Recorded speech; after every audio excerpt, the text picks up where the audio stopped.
ఇచ్చిదాండి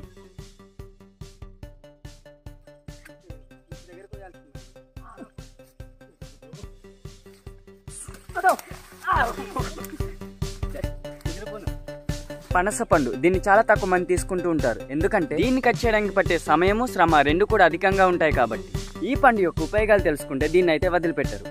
దీంట్లో vitamin C మరియు calcium ఉంటుంది. దీనిలో ఉండే కాల్షియం మన ఎముకలు దృఢంగా ఉండడానికి సహాయపడుతుంది, మనలో ఉన్న రోగ నిరోధక శక్తిని పెంచుతుంది. మరియు ఇందులో యాంటీ ఆక్సిడెంట్లు అయిన ఫినాన్స్ మరియు ఫ్లావనాయిడ్స్ ఉంటాయి. వీటి వల్ల వయసు మీరకుండా చేస్తుంది, అంటే యవ్వనాన్ని కాపాడుతుంది అన్నమాట. అలాగే దీనిలో పొటాషియం ఉంటుంది. పొటాషియం వల్ల మనకి రక్తపోటు రాకుండా చేస్తుంది. దీనిలో కాపర్ అనే ఖనిజం ఉంటుంది కాబట్టి థైరాయిడ్ రాకుండా చేస్తుంది. మా బాయ్స్ కి అయితే ఎక్కువగా ఈ పండు ఉపయోగపడుతుంది, ఎందుకంటే వీర్య కణాలను ఉత్పత్తి చేస్తుంది. కాబట్టి తొనలు తీయడం ఎంత కష్టమైనా సరే వీటిని తినడానికి ప్రయత్నం చేయండి.